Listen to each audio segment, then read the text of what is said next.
भाई बहन, जीव संसार में जिसको ज्यादा प्रेम करता है उसके प्रति आसक्ति हो जाती है, और जब आसक्ति होती है अंतिम समय वही चीज याद भी आती है जिसकी आसक्ति हमें जिससे हम प्रेम करते हैं, जिसको हमने अपना मान लिया है, जहां अहमता और ममता जुड़ी है इस जीव की, वही रिश्ता वही वस्तु अंतिम समय याद आती है, चाहे वो संसार हो या तो भगवान हो। फिर कितना भी कहो बाबा राम राम बोलो, गला श्वास नहीं आती। कंठावरोधन बुधौ स्मरणम कुतुस्ते, कंठ से आवाज नहीं निकलती, गड़गड़ाता है गला, कुछ बोलने की सामर्थ्य नहीं है।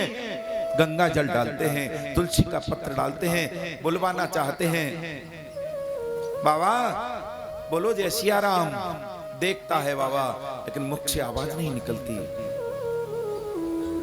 पूछते हैं बाबा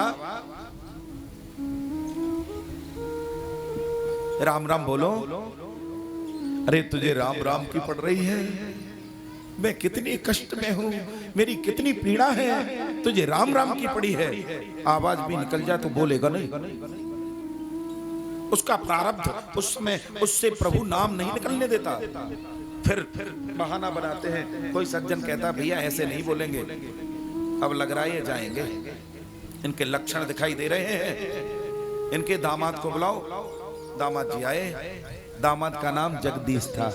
प्रेम से बोलो, जोर से बोलो भैया, एक बार और जोर से। क्या नाम है? जगदीश। अरे चाचा देखो ये कौन आए हैं। देखकर आंखों से आंसू गिर गए। लोगों ने कहा प्रभु ने सुन ली, अब तो बोल देंगे। बताओ काका कौन है? ये मेरी वो दिल्ली वाली बेटी है, वो वाले दामाद हैं। इतना बड़ा बोल दिया, लेकिन जगदीश है ऐसा नहीं बोला। क्यों? रिश्तों में आसक्ति है, प्रभु में नहीं है। वाणी से नाम जप कैसे हो जाएगा?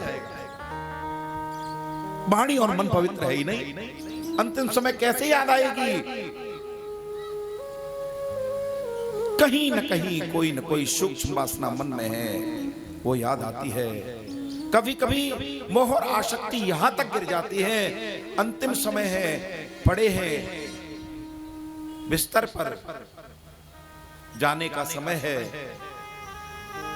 बिल्ली आई, रसोई में खटखट की आवाज हो रही है। देखा, शरीर भी उठता नहीं, मुख से वाणी नहीं निकलती। पास में रखा था डंडा, उठाया, खट खट खट आवाज दी, बिल्ली नहीं गई। बेटे की बहू दूर लगी थी किसी गांव में, फिर खटखट किया।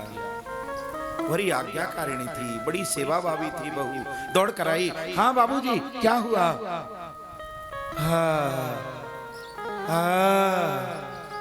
बार बार इशारा करता है, बोला नहीं जाता। रसोई की तरफ समझ में नहीं आया क्या कहना चाहते हो। अच्छा अच्छा मुझे बताओ, मुंह से बोलो।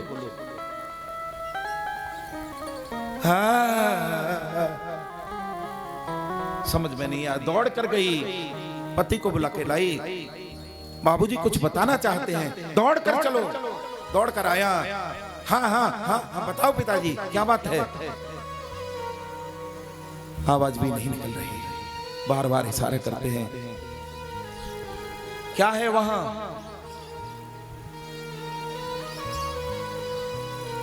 अरे बिल्ली ने दूध पलट दिया है, दिखाई नहीं देता।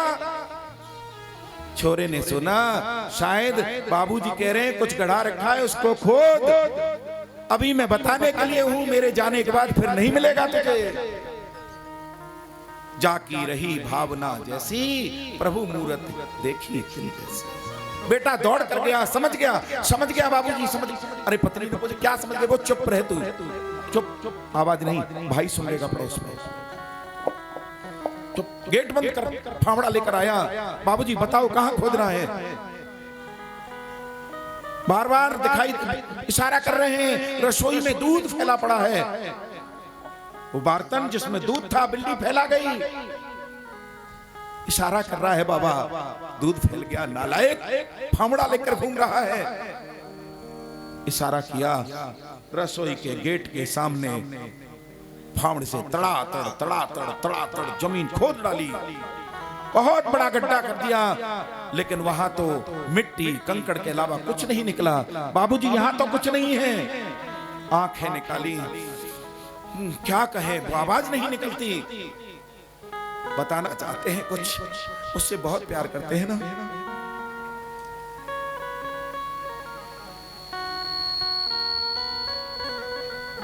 5 बीघा जमीन बड़े भैया से बिना बताए मेरे नाम कर दी है। मुझे उससे ज्यादा चाहते हैं, शायद इसीलिए भाई को बताया नहीं बंटवारे के समय। इनके पास जरूर कुछ झगड़ा रखा है। दौड़ कर गया, डॉक्टर को लेकर आया। डॉक्टर साहब पिताजी कुछ कहना चाहते हैं, बस इतना कर दो वो एक बार बोल जाए। डॉक्टर ने कहा भैया देखते हैं। डॉक्टर कुछ दवाई इंजेक्शन आदि लेकर आया। डॉक्टर ने देखा, भैया संभव मुश्किल लग रहा है। फिर भी डॉक्टर ने कुछ इंजेक्शन निकाले और बाबा के इंजेक्शन लगाए। दवा का प्रभाव, थोड़ी देर बाद बाबा बोला, नालायक, मेरे जाते समय भी तूने नुकसान कर दिया। तू इसी लायक है, मैं तुझे कितना भी दे जाऊं, लेकिन तेरी बुद्धि तेरी मति तुझे वहां का वहीं रखेगी। ध्यान रखना हमारे भाई बहन, माता पिता कभी कभी संतान के साथ भेदभाव कर देते हैं।